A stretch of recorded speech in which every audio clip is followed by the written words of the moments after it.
How's your fantasy season going? Are you stewarding your team well, or are you squandering your fantasy season? And what about in life?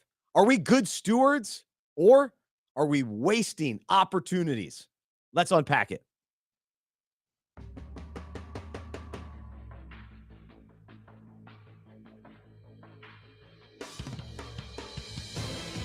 This is the Fantasy Football Fellowship Podcast, where we unpack fantasy, faith, and life.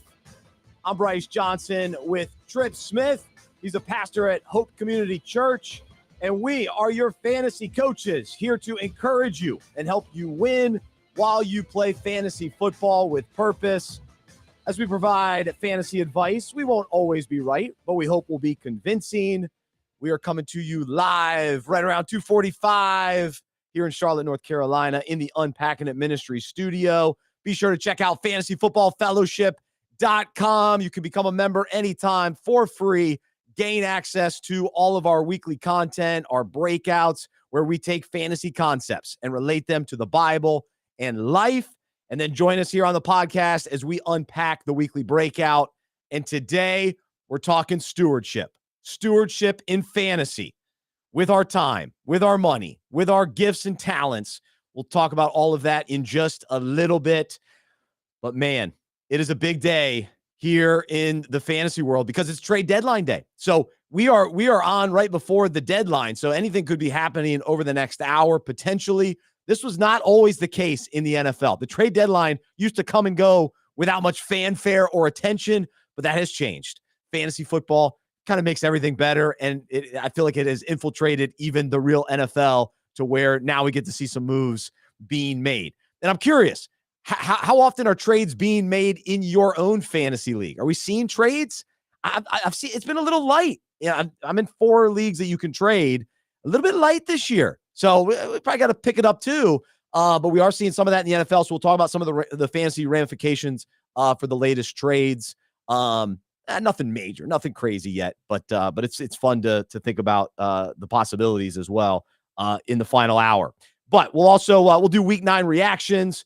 We'll do some bandwagon riding. We'll talk waiver wire, and we'll do some accountability and confession. How about that? But first, let's begin with all the shenanigans from week 9.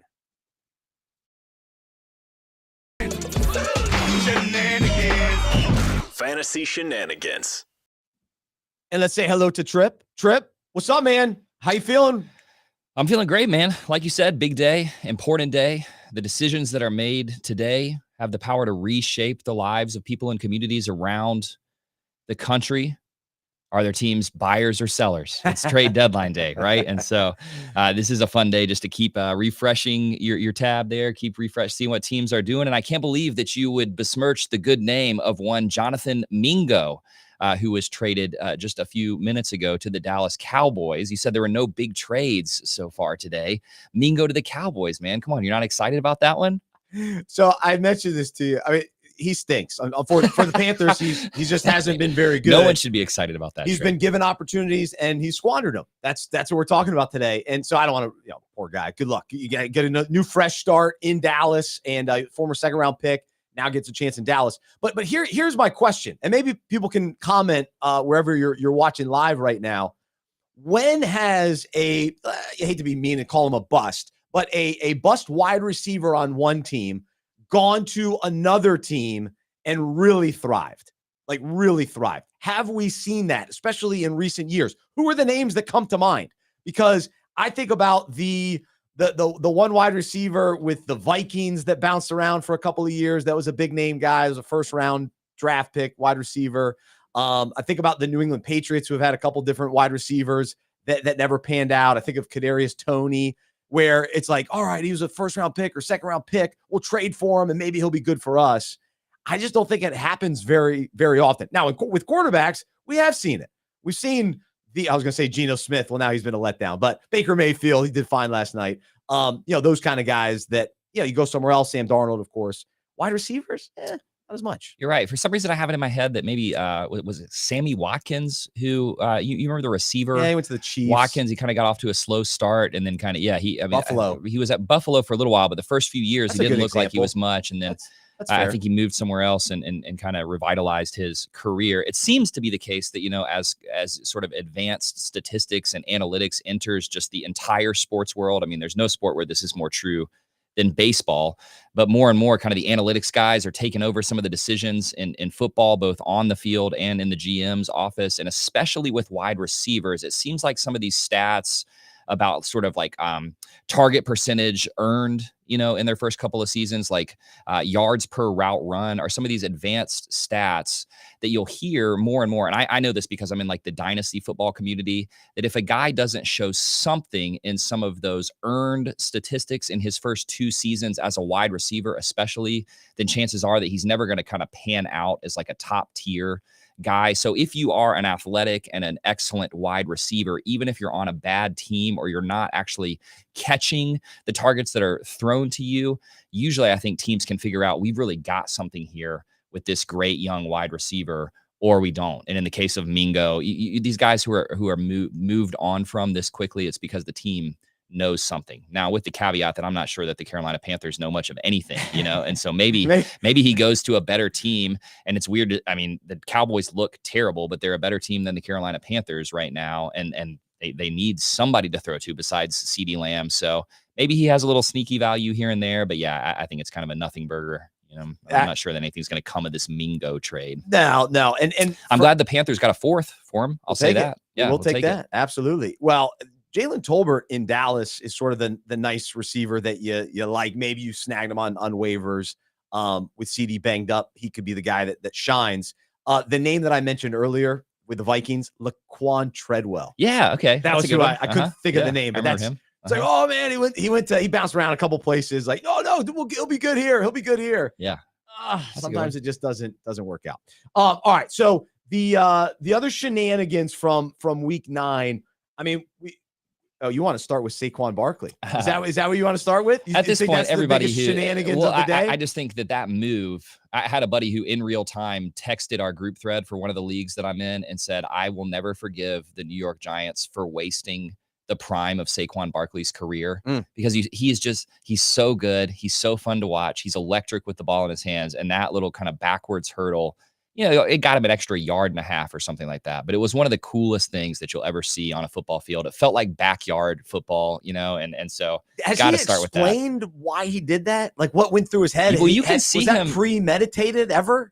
You can see him as he's coming around. He kind of carries the momentum of the spin move that he did right before that jump was so good that we would be talking about that ankle breaking spin move if it wasn't immediately followed by just this ridiculous hurdle.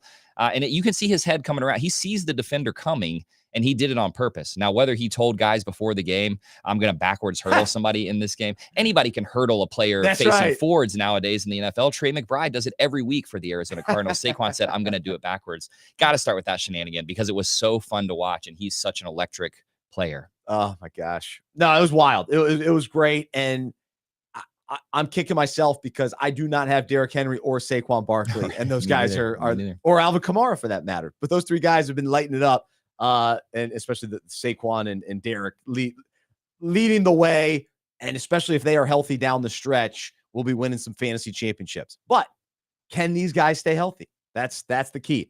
Check out the Unpacking It podcast because the show that drops today at 5, I talked all about running backs. The whole show, for the most part, is all about fantasy running backs, but there's a spiritual application to it as well. So check that out. But speaking of running backs, I want to run through a couple just shenanigans from the weekend, crazy fantasy scenarios. So I had Travis from Upward Sports reach out to me, sent me an email. He's like, I had to share this with someone. He gets out of church on Sunday, and he's scrambling. He heard the news that Brian Robinson Jr. was inactive. And crazy thing, Travis has both Bijan Robinson and Brian Robinson on his roster. And so he decides, I better make this change. Let me get somebody else in.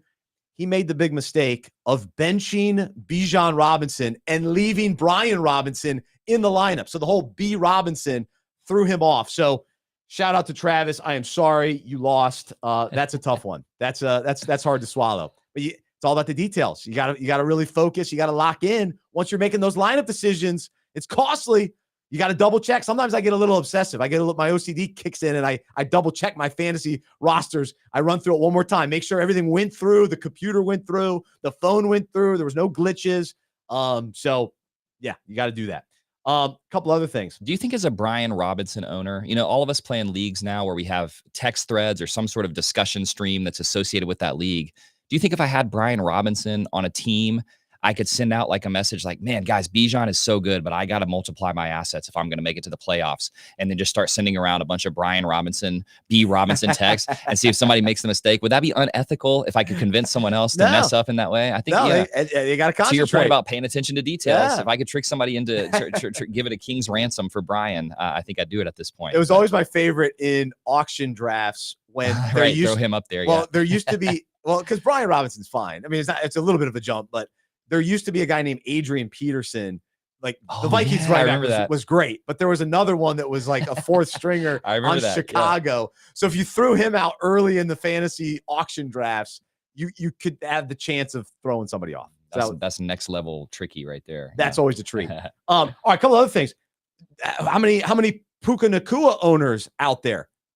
Throws a punch, gets kicked out of the game. And who has the monster game? DeMarcus Robinson, the guy that's been back on the waivers. He got cut. Cooper comes back, Puka comes back. Forget DeMarcus Robinson. Well, now you got to go get him on waivers. I'd still pump the brakes. Let's get Puka back out there. Can they really have all three guys produce fantasy every week? I don't know about that. And then here's what I did. I got all excited. Blake Corum was on a bunch of waiver wires. I was like, I got to get Blake Corum because, man, you want running backs for the Rams. He gets negative points this week. I spent some waiver wire dollars to get him. Very disappointing. But I'm going to hold. I'm going to keep him. I'm not moving on from him. He falls into that category of handcuff that could be a league winner. Yeah. So as long as Kyron Williams is healthy, you're probably not going to get much from Corum, but it's a guy you got to keep on your bench. Yeah, and there's a handful of guys like that I'd love to just stash and see what happens. Speaking of negative points, how about Xavier Worthy? -1. I was with some buddies last night from my fantasy league, and one guy was up 3 points, and he had Xavier Worthy playing, and he just he couldn't score negative points. And sure enough, he's -1. It made the matchup interesting. So that was pretty wild. And then let me share this. So one of my philosophies during fantasy draft season is I don't like drafting players that I already know are going to miss time. Why would I want them on my roster if I already am going to have to be without them for 4 to 6 to 8 weeks sometimes? And so if you went into this year's draft and you go, you know what? I'm still going to draft TJ Hawkinson. I'm still going to draft Jonathan Brooks. How's that working out for you? I'm just curious. How's that working out? Because I'm glad I didn't deal with it. I know Hawkinson got back on the field, but he had under 10 points, and the guy I played against already put him in the starting lineup. So if you were that desperate to where you got to put him in the starting lineup the first game back in week number 9, and this guy's in last place. So I don't think it's great. And then I know you've had Jonathan Brooks. We've had to wait another week. And even with Christian McCaffrey, we didn't really know when you drafted that he was going to be out this long. But holding him all this time, it's like, man, is he finally going to turn it around for you? Or are you already so far out of it that it's too late to really make up enough ground? So anyway, it's something to think about going into next year. It's like, man, just avoid the injured guys if you can. Is that fair? Can I toot my own horn for a minute? Let's do it. And before the season started, I said, hey, if the Panthers start off 1-4, 1-5, 2-6, they will not bring Jonathan Brooks back until after the bye. And that's exactly what's going to happen. And if you've been holding on to Jonathan Brooks, I have bad news for you. Chuba Hubbard has been so good that he's not going away. That's going to be a timeshare. They're going to ease Jonathan Brooks back into the work there.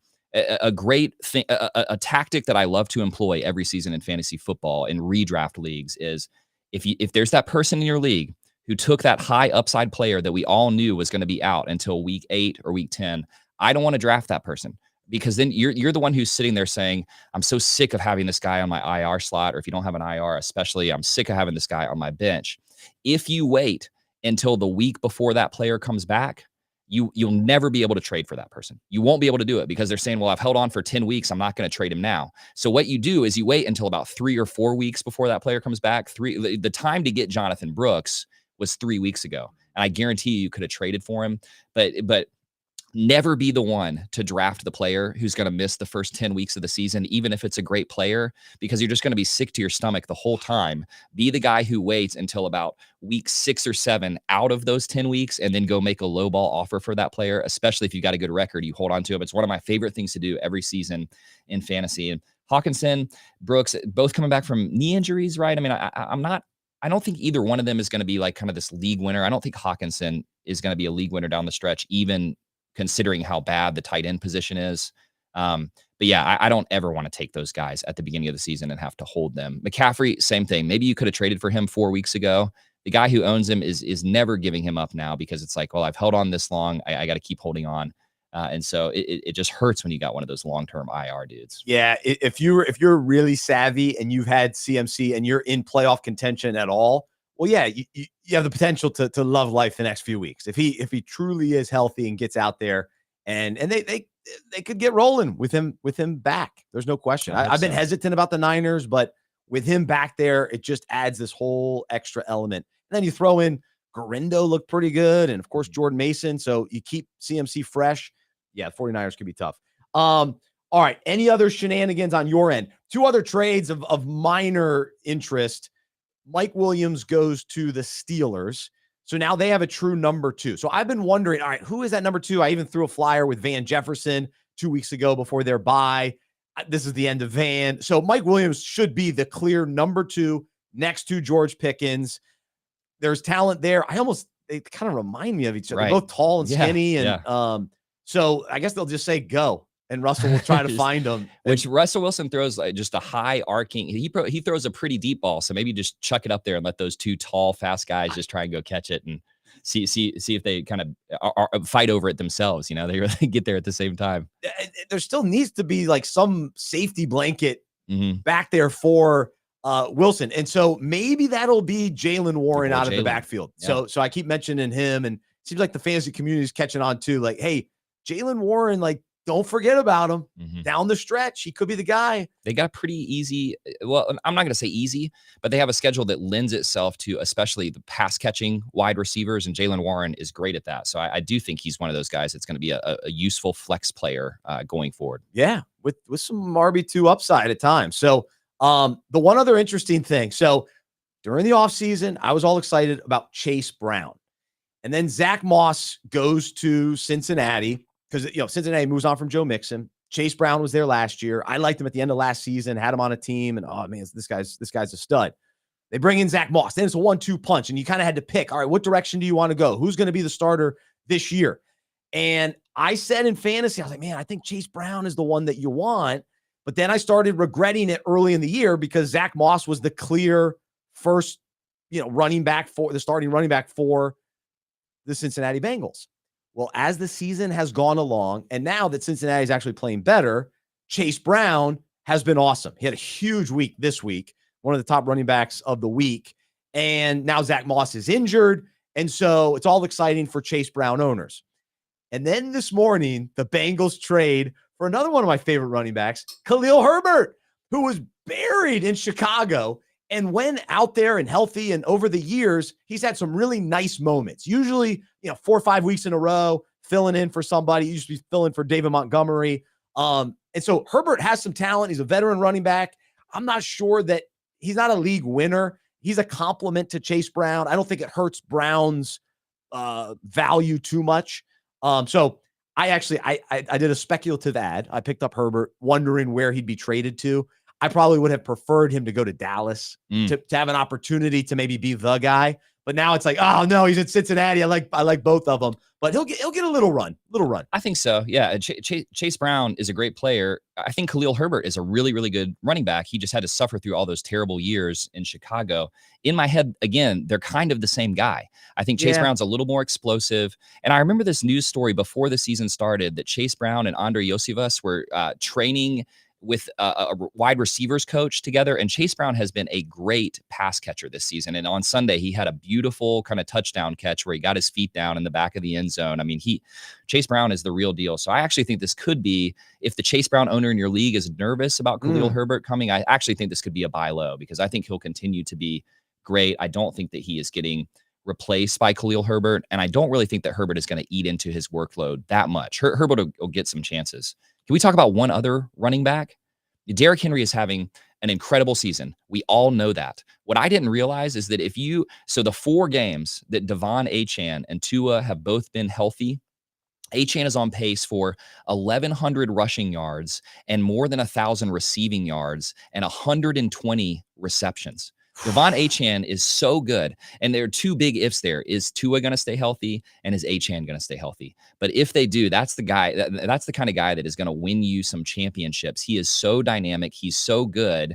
And because it's over a short kind of time span and Derrick Henry has been incredible, I think we're missing the fact that Achane might be the second best running back in the NFL. He is so good. Yeah, I mean, he's ahead dynamic. of Barkley. Well, obviously, he's being used in a different way than kind of those bell cow running backs are. But I do think that just if you could be guaranteed that they were both healthy, which guy would you rather have on the field? I think Achane is kind of more dynamic and exciting. And so if he's healthy and Tua is healthy, you lock and load that guy into your starting lineup and just expect like 25 points from him. In PPR, he is a championship winner. He's so good. Yes, he helped me win this week, so I'm thankful for him. The Dolphins, though, are so bad where they can't win. I mean, they look better against Buffalo. They were in the mix, but they're just still, they're not on the level that we've seen them get to. And the downside for the Dolphins is their best football normally is September, Right. October. Great point. So we've already turned the calendar. It's downhill from here, and it's already been very low. Point. So I'm not sure that all of a sudden the Miami Dolphins get rolling. I don't expect that to happen. So with Achane, it's like, You think he's a sell high? You go split him into a couple of different players, maybe? Yeah, maybe. That's interesting. Maybe. I got to think about that. Yeah, I think that's a worthy consideration. Factoring in their schedule down the stretch, their situation. Are they really going to keep him, Yeah, right. If there's any little tweak, yeah. Yeah. Plus, I got to still see what they have with Jalen Wright. He needs to get out there. When's he going to get out there? We had a lot of hype for him. So we'll see about that. They've got a couple of good games coming up, and then they have a pretty difficult playoff schedule. So maybe Devon Achane is a sell high. He's fun to watch. I think he's a special player. Do you have the courage to go trade him after a 28-point week? I haven't been a keeper league, so that's tough. Can't do it in like a dynasty or keeper. I don't so. think you can do it. I don't think you can. In a redraft league, I might go see if I could turn him into a running back 2, and then another player on top of that. That could be a sneaky good trade down the stretch. That's it. It's worth it. Now you got me all excited to hit the trade. You can't do it in a keeper league. He's so good. Yeah, he's so good. He's the kind of guy you want to keep year over year if you're in one of those types of leagues. But true. All right. So there's some fantasy shenanigans here on the Fantasy Football Fellowship podcast, and each week here on the show, we love talking fantasy, but more importantly than that, we love using fantasy football as a way to parallel life and faith. And so today, as we jump into the breakout, which is what we call this segment, and be sure you can read the breakouts each week on fantasyfootballfellowship.com. But this week, I want to talk about the difference between stewarding well and squandering your fantasy team. Because here's what each of us as fantasy managers have available to us, right? During the draft, we have draft picks. Each of us has a certain number of picks. And what we do with those picks will determine, what our season looks like. Then as the season gets going, we also have the choice to, manage our team well. And so will we maximize the players that we drafted? Will we maximize our draft picks? Will we, get the most value that we can out of our picks? And then throughout the season, we put the best lineups together. We maximize our lineups. Or do we squander? Do we squander having a player like Devon Achane and all these great players that maybe we have on our team, but then we don't complement the right players each week, and we leave guys on our bench, and we make costly mistakes because we're not managing our team wisely. And so how do we allocate our waiver wire dollars? Many leagues use the FOB dollars. You get $100 a year to spend on waivers. How do you manage your waiver dollars? Do you waste it? Guess what I did? I just wasted $18 on Ty Chandler. What a silly man. That was a bad decision. Cam Akers is now the backup in Minnesota, and I should have known that. That was a foolish sort of, I had it stuck in my head that Ty Chandler was still the backup there. And And I just believe that, oh man, I can't believe someone dropped them. So it was foolish. I didn't manage my dollars well. I threw away $18. It's going to bite me later. I know it. But are we, are we wasting waiver dollars? And then when it comes to bench spots, are we maximizing our bench? Because sometimes we'll just waste a bench spot. If we have someone that's like not going to help our team, or we don't really have a place for them, if they're our sixth running back, they're probably never going to get in there, right? So you have to consider some of that, and I'm guilty of that. But sometimes you have to consider some of those things.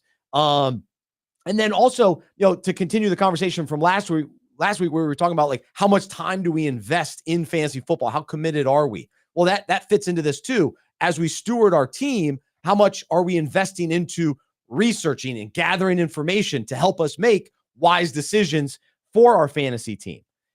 Or are we, just squandering our team away by foolishly not understanding what's going on and not having all the available information with us? And so first off, on a fantasy standpoint, Trip, how do you kind of navigate the difference between stewarding a team well versus squandering a fantasy season? Well, I love your point about using your fab. Well, I'm finding that more and more of the leagues that I'm in, even the ones that I don't commission, are moving to fab. And the thing you got to remember about your fab budget is it is not worth anything to have 30% of your fab budget left at the end of the season.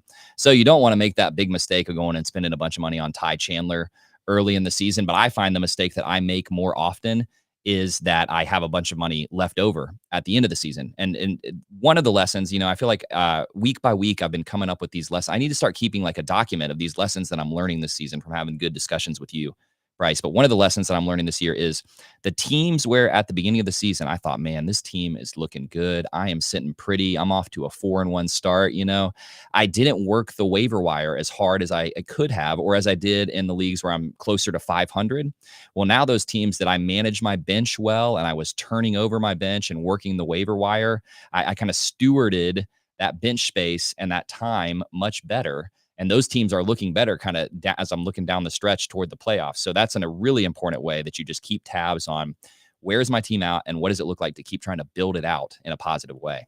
Absolutely. No, that's a great example. And along those lines too, if your league uses the IR spot, and I've mentioned this before, but you have to work the IR spot. There takes effort and strategy in one. I'll look at teams and they have an injured player on their regular roster, not on their IR spot.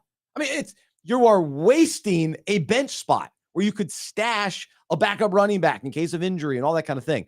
And then also, if there are injured guys that are sitting on waivers and you have 2 empty IR spots, go get one of those guys and just put them on your IR spot. And you never know, later in the season, you may need to activate them when another current player that's healthy gets injured, and then you swap them out. Now you've got more options. You've been ahead of the game, getting them already in your program, so to speak, right? In the building, get them in the building, get them rehabbed on your roster, but you got to utilize it. So the point in all of this is all throughout the season, are we making wise decisions? Are we stewarding well, or are we squandering? And so the same principles and thought process is for us in life. Are we stewarding our lives well? And are we making the most of opportunities? Are we maximizing the time that we have, the gifts that we have, the resources and money that we have? Or are we wasting it? Are we squandering it? And so, especially as followers of Jesus, we want to be good stewards of everything that God has given us. And so we have to understand that everything that God gives us is his anyway, that he is the owner of it all. And so if we understand that and view what we do have with open hands and view it with the mindset of, okay, I'm actually a temporary steward. This isn't, I don't own all this stuff. This is God. So how can I use it best to honor him and glorify him and obey him in when he asks me to do something with my time, with my resources, with the gifts that he has given me.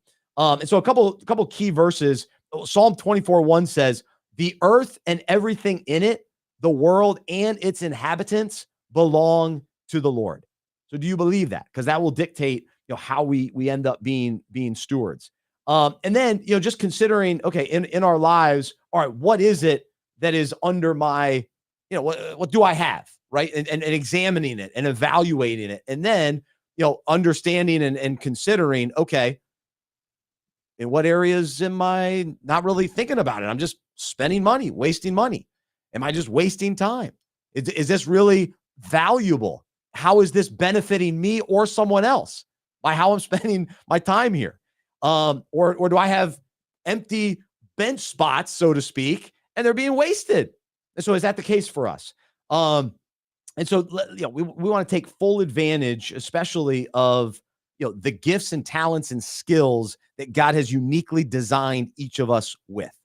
And so are we using them for his purposes and for his glory, or are we just not using them or using them for selfish gain? It's all about us.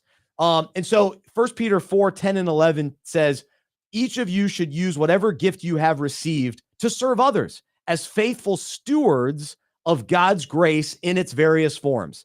If anyone speaks, they should do so as one who speaks the very words of God. If anyone serves, they should do so with the strength God provides, so that in all things God may be praised through Jesus Christ. To him be the glory and the power forever and ever. Amen. And so let me pause there, Trip. And so as you think about all the different ways and opportunities that we have to steward what God has given us, what's the challenge in that? And how have you been encouraged to pursue being a good steward? Yeah, I mean, I think I love this topic. I love framing the way that we think about the use of our resources and our time and our abilities under this header of stewardship. And you hit the nail right on the head. The place where you have to begin is, do you believe that everything belongs to the Lord and that everything you have is a gift from him? If you go all the way back to the beginning of the story with Adam and Eve, God talks about with the cultural mandate, the original mission that he gave Adam and Eve to be fruitful and multiply, to fill the earth, to subdue it, to have dominion over it. The word that theologians will use for that first job that he gave the first humans was to be God's vice regents, which is to say to be his rulers, his stewards underneath him. So I really think that it is ingrained in our humanity, being made in the image of God, to receive the good things that God gives us and then to use them as his stewards, as his servants, to create flourishing and to create value and to create beauty in the world. So I do really think that it's a promise of Scripture from the beginning that we as humans will be the most joyful when we are stewarding, when we are being generous. Now, it's really, really hard to do that because everything in the world tells us you get what you earn, and what you earn, you have, and it belongs to you, and use it to advance your own cause and your own comfort. And so it's hard to get out of that mindset of pursuing my own comfort and my own affluence more than anything else. But I really think that what we find, especially you and I live in a place like Charlotte, where there is a lot of affluence, certain parts of the city, a lot of affluence. And what you find is that hoarding and pursuing your own comfort and your own sort of sandcastle kingdom, it doesn't bring a lot of joy. It arrives at a place of sort of frustration and disappointment. Whereas when we make that shift and start to think about ourselves as stewards of all the good things that God gives us, there's a lot of joy and a lot of adventure to be had there. And so this is a way that I think it is so valuable to think about not just your money, but your whole life this way. God has given me this day, these 24 hours. How am I going to steward them? And it's a fun way and an adventurous way to think about your life. Absolutely. And I know, that the challenge every day is, okay, am I going to waste time and squander? I like this word squander. I think it's a fun word, fun to say and fun to think about. But, too often people are squandering their life away, and it's meaningless. It's like, man, what are you doing? You had opportunities, you have gifts. What do you have to show for it? And it's heartbreaking. It's heartbreaking to see. But there are areas of my life too where it's like, man, that was a waste of time. Why? That was not important. I got sucked in down a path of usually for me it has to do with technology of some sort that just wastes my time and it kills me. But those types of things, it's like we have to pause and stop and go, all right, enough of this. I'm not gonna waste my time here anymore. And so again, going back to the fantasy point. We want to be, we talk about this all the time, be wise fantasy managers. We're trying to operate with wisdom and make the best decisions we can with what we have, the information that we have, and put together the best lineup every week. And for us, every day, we just want to live with wisdom and make the most of the opportunities in front of us and live in according to God's word, with the wisdom that he provides, and let's make the most of it.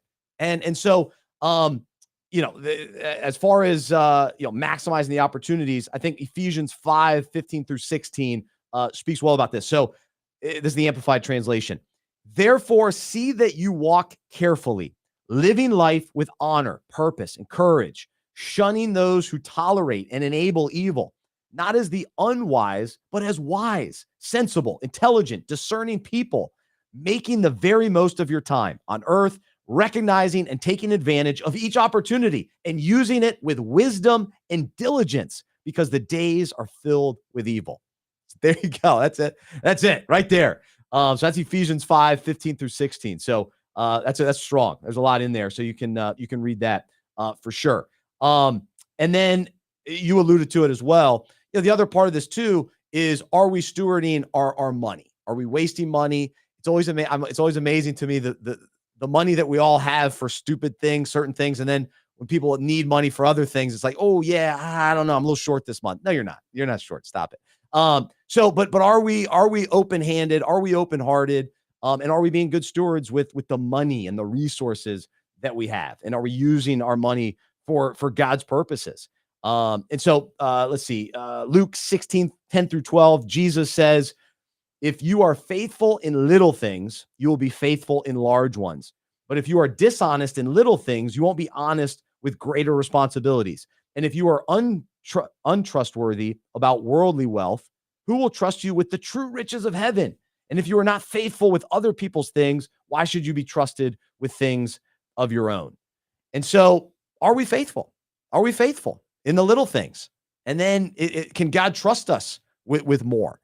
And again, back to are we honoring him and faithful with what we do have? So any other thoughts on that? It's just so important to say that the Bible, just throughout, God's word throughout, it never condemns wealth. All right. So it never says that it is wrong to be wealthy. And very often it talks about wealth as being a gift from God. And so if you find yourself in a place of wealth and a place of affluence, sometimes there's this kind of cultural narrative in the world that we live in right now that you should feel guilty about that, or you should feel bad about that. What the Bible does say is that wealth comes with a whole set of risks that we should be really nervous about, that we lose sight of the kingdom, that we take our eyes off of the kingdom and the glory and the person we were made for, and our eyes turn down into this world and the things that we have accumulated. And one of the best ways that you can be set free from that trap of wealth, from that danger of wealth, is to practice generosity, to give things away. So I love the story that Jesus tells, the parable in Matthew 25, the parable of the talents, where a master gives 3 of his servants different amounts of money. And I think it's a little wink, a little bit of humor on God's part, that the word that they use for money in scripture is the word talents, which is the one that we use for talent today, right? And so what's interesting about that story is that the master gives the 3 servants different portions. He gives them different amounts. And so how much wealth you have, or the talent that you have in one area or don't have in another area, is not an indicator of your faithfulness or that God is displeased or pleased with you. He's just saying, with what I have given you, with the things that I've placed in your hands, what does it look like for you to be intentional about reinvesting those things into the world in a way that honors me and blesses other people? And that parable has such a great ending, because 2 of the servants go out and they take risks and they steward what they have and they invest. And the master comes back and he says, well done, good and faithful servant. Come into the joy that your master has prepared for you. There's joy and there's festivity and excitement to be had when we steward these things. And to the one servant who goes out and buries it in the ground, he says, you made a big mistake. What I wanted from you was not just that you would give me back what you had when I came home, but I want you to go out and take risks and invest this in the world. And again, that's a way that God invites us to go on a journey with him and to tell a story with our lives that might be better than the story that we would come up with on our own. It's good. So with wisdom, wisdom, exactly. Wise risks are not the same as sort of flippant and foolish risk. Yeah, that's important too. Yeah, because then we can just go spend $18 on Ty Chandler. And it's silly. It's silly. It all and comes foolish. back to Ty Chandler. or we invest properly and wisely in our fantasy team, and then invest our lives in the right things, and invest our money in wise things and in the kingdom. And are we investing in the kingdom of God and in people's lives? And so let's take advantage of every opportunity that we have to one, tell people about Jesus, to live out our faith in front of people so that they see a true loving God shining through us. And let's operate with faithfulness and wisdom when it comes to our time, the gifts that God has given us, and the resources and money that he's given us. And I never liked the saying talent, treasure, and time. And I understand I'm a big alliteration guy. I love time, it. talent, tithe. Yeah. Yeah, exactly. That's a classic cliche. Yeah. No. The treasure, the time, talent, treasure. Because to me, treasure, I don't like to view money as treasure, because when Jesus talks about a treasure in heaven, like that to me, that's treasure. Like, we want treasure in heaven. So let's focus on that. Treasure here, it's not treasure. It's just that's good. It's just resources that God has asked us to steward. That's right. Right. Versus treasuring it. Oh, look at my treasure. Yeah, I got to hang on to my treasure. Get out of here. All right. So anyway, that's my little pet peeve on that one. But anyway, so I hope that's encouraging. Let's be good stewards instead of squandering. And I hope that we're winning in fantasy too. Right? Are we winning? I was 4-1 this week, feeling good. So coming off a nice week. The injuries didn't bite me this week, so I'm thankful. We have to continue. If you're healthy at the moment, you enjoy it while you can. You take advantage of it. I'm still waiting. I hate to say it, but I'm waiting for running backs to get injured. It's going to happen. We've had a lot of healthy running backs for a long run. Is that going to continue, and for how long? And then also, I'm still waiting for some of the quarterback, like the big quarterback performances. Patrick Mahomes was better last night. He put up a nice night. How about DeAndre Hopkins? I'm not enjoying the Hopkins. He's not on any of my teams. But he could be a huge weapon for Kansas City moving forward. But anyway, so let's talk fantasy. We'll begin with a little accountability and confession. How about that? I guess I forgot that you never ever make a mistake. Just when I think you couldn't possibly be any dumber, you go and do something like this and totally redeem yourself. I am the smartest man alive. All right, so I'll start with this just because I was pretty confident last week this time. When Deontay Johnson went to the Ravens, I was all excited about that. And even though John Harbaugh made it clear that Deontay Johnson would only play 10 to 15 snaps, I was so stubborn and so foolish to still start him this week. I still started him. What? I don't know. I thought, hey, Amari Cooper scored with Buffalo. You got to get the new guy involved. A big 0. So there's some accountability and confession. That was a big whiff on my part. That does seem to be a thing that teams do. They like to play with their new toy a little bit, and so it does seem like they at least try to get a shot in the red zone to one of these players. It, man. When that news came out shortly before the game that he was going to be on a snap count, I pulled him out of all of my lineups. That was the wise thing to do. Reason being, and I continue to believe this will be the case, the Ravens have so many different ways that they can beat you.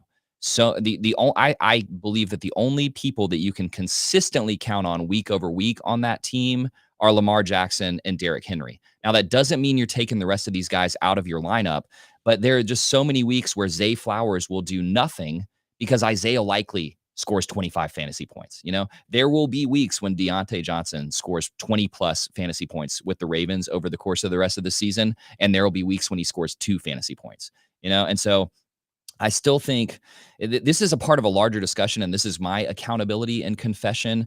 I have a team where I was super excited at the beginning of the season to draft Marvin Harrison and Kyle Pitts, and these are these boom or bust players where when they go off, they have the ability to win you a week. And then for every 1 week where they go off, you have 2 where they score 5 points. And it's just brutal, man. It's just brutal. And I kind of think that's what Deontay and a lot of these skill players on the Ravens are going to be. They can win you weeks. Zay Flowers won you your week this week. If you started Zay Flowers, he went nuts. He was awesome. And if he scored 3 points next week, I wouldn't be surprised. And part of me is like, man, if I could take Kyle Pitts, who seems now Drake London looks like he may be out for a few weeks, but if I could take Kyle Pitts and turn him into a more consistent tight end, I'm not sure who that would be. I'd like to do that, especially Marvin Harrison. If I, take him on one of these weeks when he scores 20 plus points is what I should have done and got somebody a little bit more consistent at wide receiver. But it's just a question of, do you want to be sort of beholden to these boom or bust weeks and just hope that your guys go off in the first week of the fantasy playoffs and give you a chance to move forward in the playoffs? or can you find a more consistent player? And that's something that I got to hold myself accountable about going forward. And I think it's like, is it Fantasy Pros or the fantasy footballers that have these consistency rankings? Another guy we're going to talk about here in a minute is DJ Moore. You know, he'll have week winning performances and then he'll disappear for a month, you know, and it's just hard to know what to do with those guys. And I'm afraid Deontay Johnson's going to fall squarely in that category. Tell me no. I need him to be a wide receiver 3 on a team. I think you can count on that, like overall, you know, but yeah, if you're depending on him as like your wide receiver 2 to like just be solid, I think that's not going to happen with the Ravens, unfortunately. Yeah. And they're so good. Gosh, they're so good. All right. So I have to confess this more so. Part of me feels bad. Should I feel bad? I don't think I should. I traded Chris Olave a couple of weeks ago, and I got Chase Brown and Ramondre Stevenson back. And I'm sitting very pretty with those 2 running backs. My team is on the rise, feeling good. And poor Chris Olave down with another concussion. And so shout out to Kaz, loyal Fantasy Football Fellowship guy. He's got Chris Olave. So I think he's in the Unpacking It Fantasy League. Probably going to be going down the standings a little bit. Olave, I think he's going to be out. I was watching that Panthers game on Sunday, and we had 3 TVs going. I think my buddy was watching another channel, and I go, oh no, not good for Olave. You feel bad for him because he got crushed on that one. So anyway, I just had to admit that I did trade him, and now it's not good. Do you remember Jordan Reed, the tight end for the Washington Commanders a few years ago, who was just ascendant, was one of these guys who we were talking about as like the next Gronk, the preeminent athletic tight end for the next however many seasons. And then he got a series of concussions in close succession. And it ended his career. He was out for 2 years. He came back for about 6 games one season, and I think he got another concussion and he retired and he never played again. I don't think that Olave, I think there's a good chance Olave doesn't play the rest of this season. And in fact, I think if the Saints are protecting their investment, if they're stewarding their team well, I think that might be a smart decision for them to make. I've got Olave on a couple of teams, and I'm just worried maybe they shut him down for the season. I never heard the phrase hospital ball before. I mean, Derek Carr did sort of hang him out to dry on that pass. If you kind of a high pass over the middle, leading straight into a defender. But it's just more like, it seems like it's just happening every other week with him. And I think maybe you're going to feel really good about that trade when they come out and say that Olave is on the IR or that he's not going to play for the rest of the season. I feel for him, man. That's tough. Just from the human standpoint. Right. He's a fun player and I want him to succeed, but yeah, you got to protect your brain before you protect your football career, you know? So I guess the hope or the encouragement is Tua's back out there. So we thought similarly about him. Yeah. So now the Dolphins are still, as we talked about earlier, struggling, but we'll see if they can get anything going. I don't know.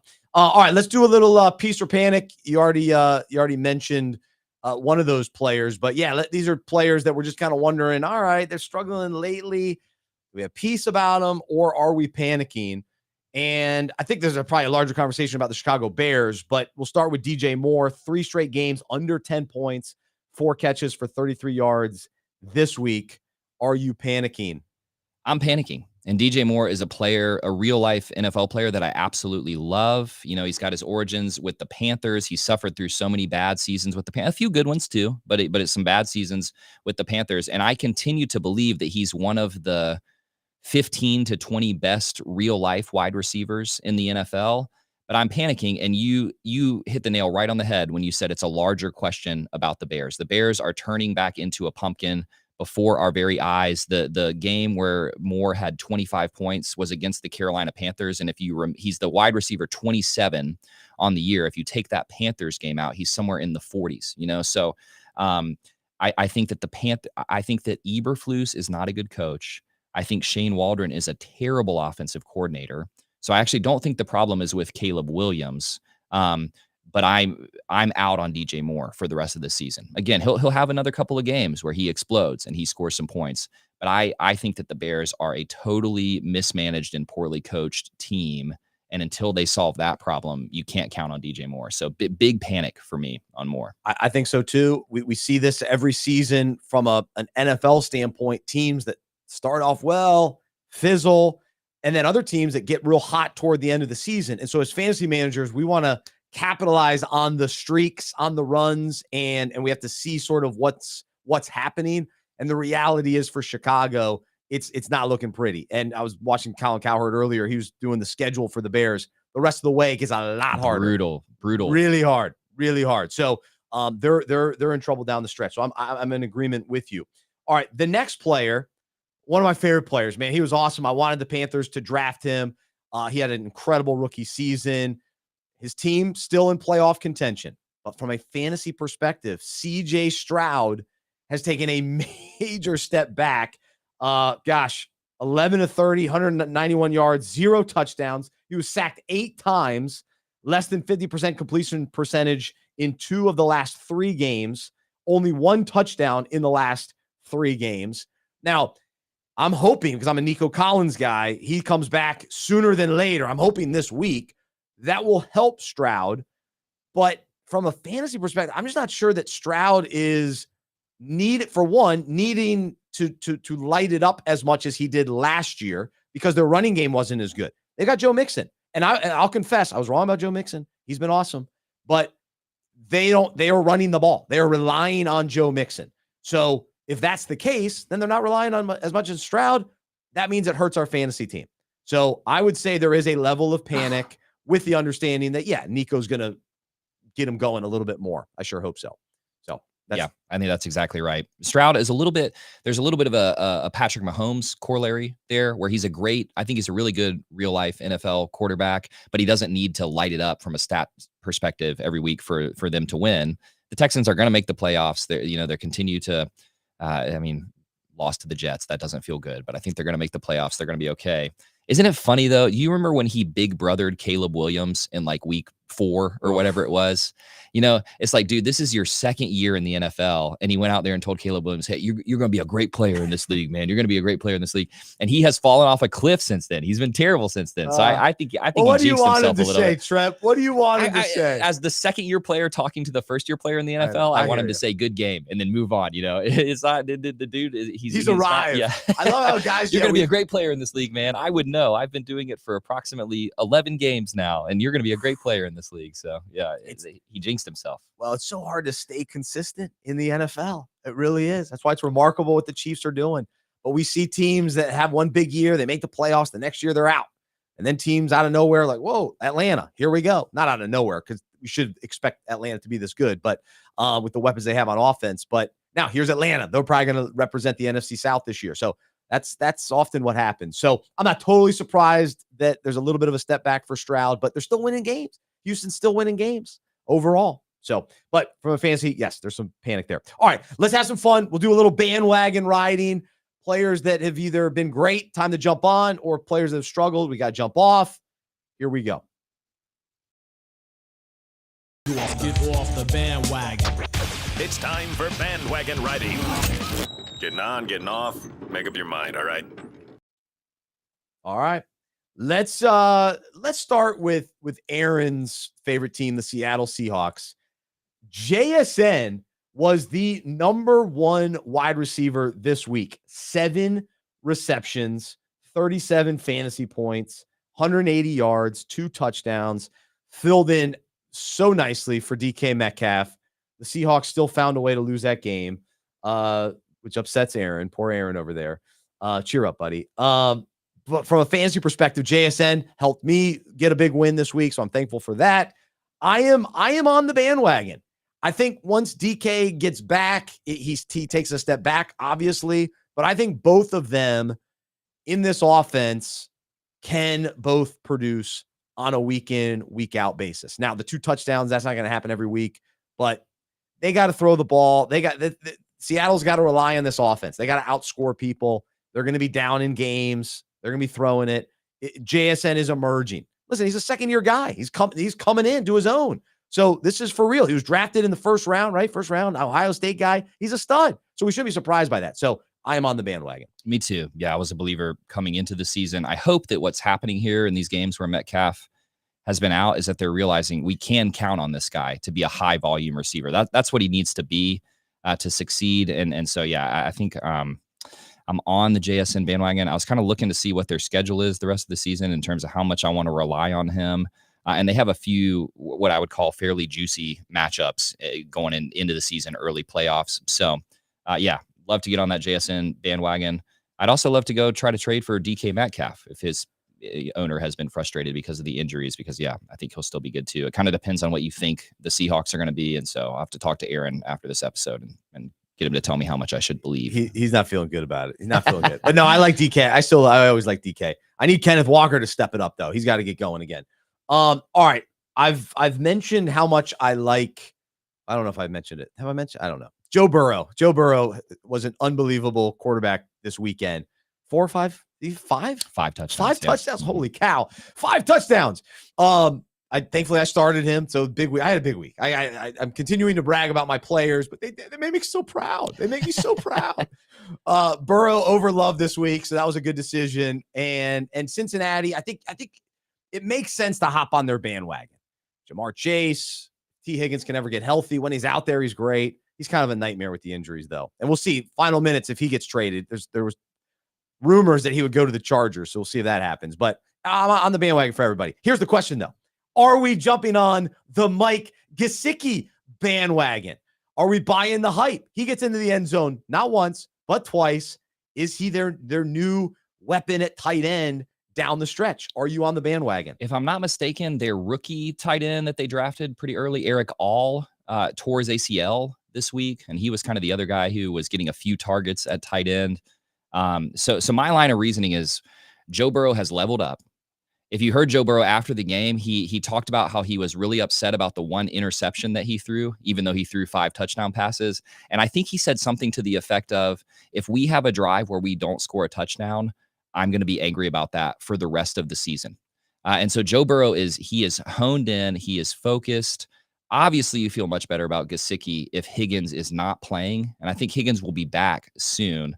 But the way the tight end landscape is right now, you're just hoping that a guy catches a touchdown. And I think Gesicki has as good a chance to catch a touchdown as just about anybody in the NFL with Joe Burrow as his quarterback. So I think I'm on that bandwagon.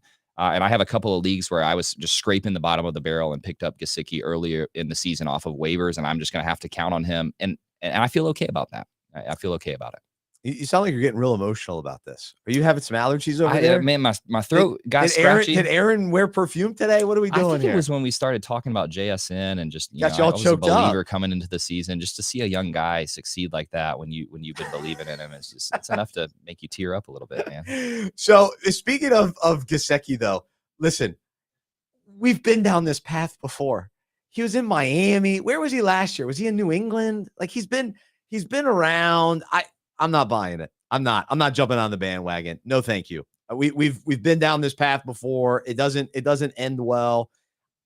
To me, there's other weapons in Cincinnati. I mean, your boy Ishu Voss, right. They got to keep him going.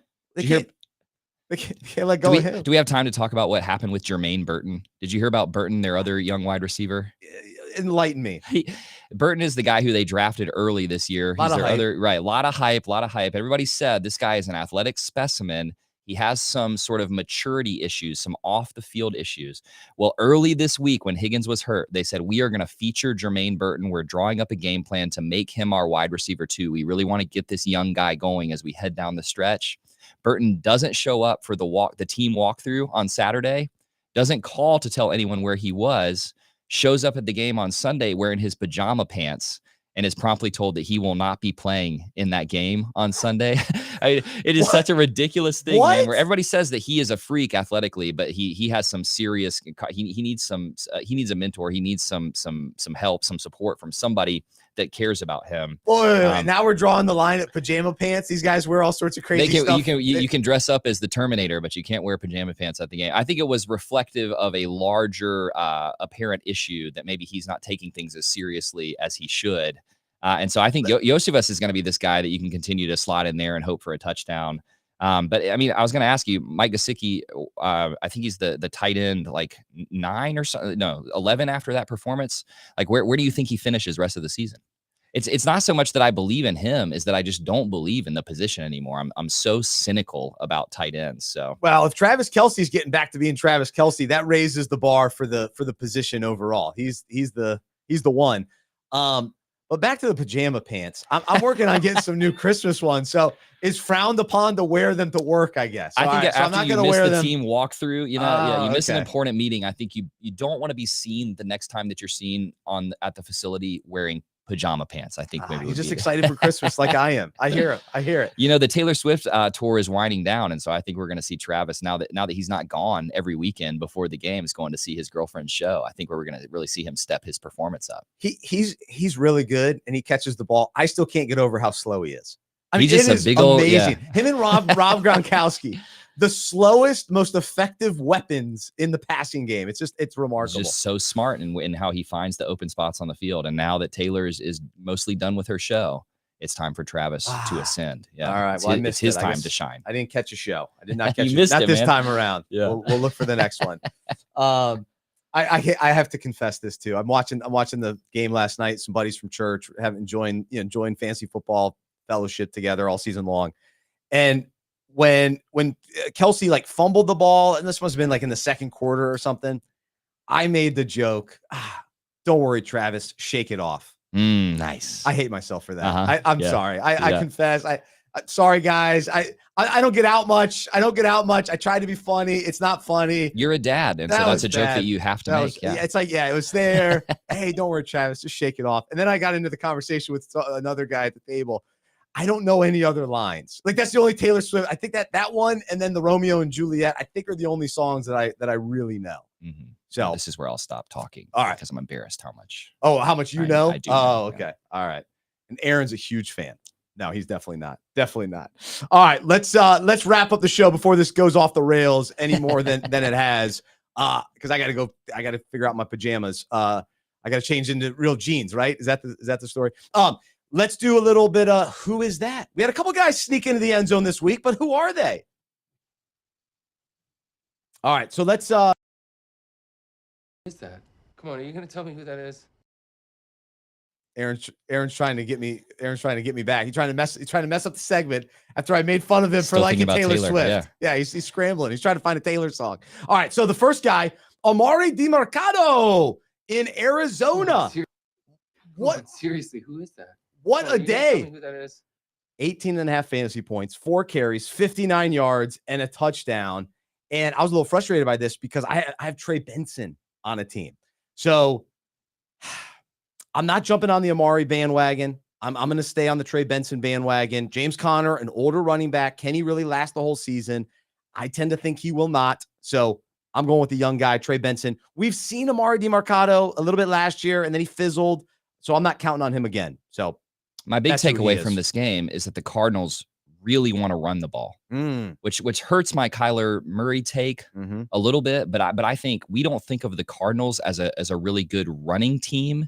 But man, they used all 3 of these guys fairly significantly. And so, Benson is a great guy to stash on your bench. If Connor were to go down, I think that he'd immediately would get 15 to 20 touches a game, Yes, get Benson on your team instead of DiMercado. And he may have even had more fantasy points technically than Trey Benson. I don't think he got in the end zone. So did he score 1? Maybe he did. Yeah, no, he did. He scored about 12 fantasy points. So, but I would get Trey Benson.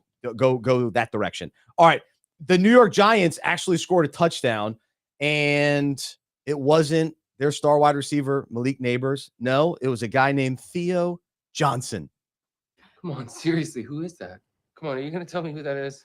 He had 3 catches, 51 yards. I mean, they drafted him. They like him. He's got a shot there.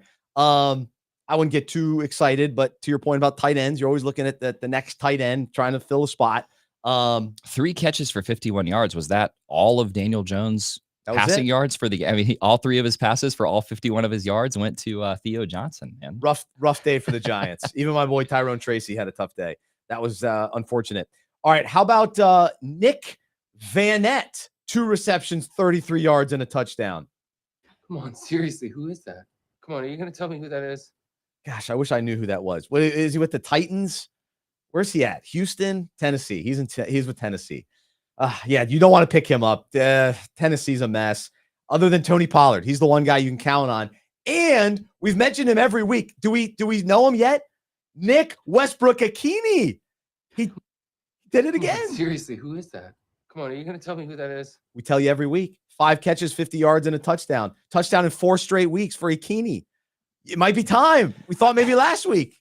I mean, he still floats on the waiver wire. A dart. We got a couple of heavy bye weeks coming up, so just stick that guy in there in your second flex slot and just hope he catches a TD. He does it every week now. So, all right. We had 2 other guys score touchdown. Their first catch of the season was a touchdown. We will begin with Quintin Morris. 1 catch, 2 yards for a touchdown. Come on, seriously, who is that? Come on, are you going to tell me who that is? Quintin Morris. He is a tight end for the Buffalo Bills. No, it's not my boy Dalton Kincaid. It's Quintin Morris with the touchdown. It's devastating. And then this guy, I did not know he was still in the NFL. Former Panther, Chris Manhertz. What a name. Come on, seriously, who is that? Come on, are you going to tell me who that is? Chris Manhertz, still getting it done. Where is he? He's with the Giants? The Giants. Oh, so he's 32 years old, and that is a great football name. I mean, when your last name is Manhertz, your NFL career is going to be 4 to 5 years longer than the guy whose last name is like Smith or Johnson or something like that. That's a great football name. Johnsons were great football players. We stay forever, Trip. Come on. But no, Manhertz, what a stud. It's impressive that he's still playing and got in the end zone.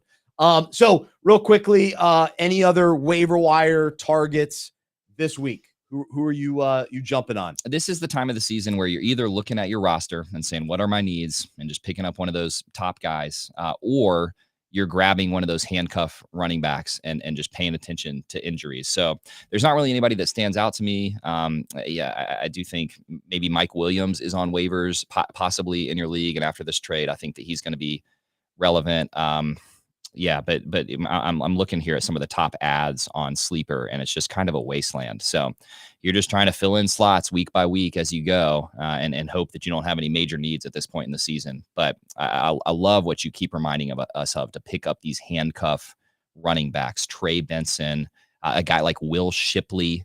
If Saquon's going to continue to get 75 touches a game, at some point that he's going to get tired, he's going to break down, and so a guy like a Will Shipley may have some real sneaky value if he were to get hurt, or it's just they try to lighten his workload down the stretch. Maybe consider Demario Douglas again in New England. Drake May continues to play pretty well. I can't pick him up because I have him on every one of my teams. Oh, huge Demario Douglas believer coming into the season. You're hanging on. I'm so thankful for his 8 points that he gets every week in PPR leagues. So, well, but if it continues and he grows a little bit, that could. I think they'll get better every week. So that's a good one. And so some of those younger wide receivers, first, second year guys, those are worth considering down the stretch too. The light bulb finally goes off. They understand the offense. They get more opportunities. Some of those guys. So take a look at whoever's available in your league. And then a team like the 49ers, like maybe they start coming on down the stretch. They get CMC back. That rises kind of their team as well. And so some of those other receivers, Ricky Pearsall. Yeah, make sure Ricky Pearsall's not on waivers in any of your leagues. Yeah, that's a good one. I said this last week. I wouldn't get too excited about the Jacksonville Jaguars and Parker Washington. I can't trust the Jags at this point. So I cut Tank Bigsby. I'm still dealing with Evan Ingram. I've got him in 3 leagues and he's fine. But that's not the only one going to get fired soon. We keep thinking that, but I don't know. It's going to happen, man. I don't know. Happen. And we just the trade deadline's about to end. Bruce Young sticking around in Carolina. That's right. So he will not be traded. Bryce not getting traded. Anthony Richardson not getting traded. Nothing too exciting has happened since we came into the studio here. So we began with excitement. Yeah. The only excitement was this wonderful show today. So good job out of Trip. Good job out of Aaron. Thanks everybody for listening. Thanks to the comments, the likes. Thanks for rating and reviewing. We really appreciate it. So thanks for hanging out with us. Hope you had some fun. And be sure to check out fantasyfootballfellowship.com.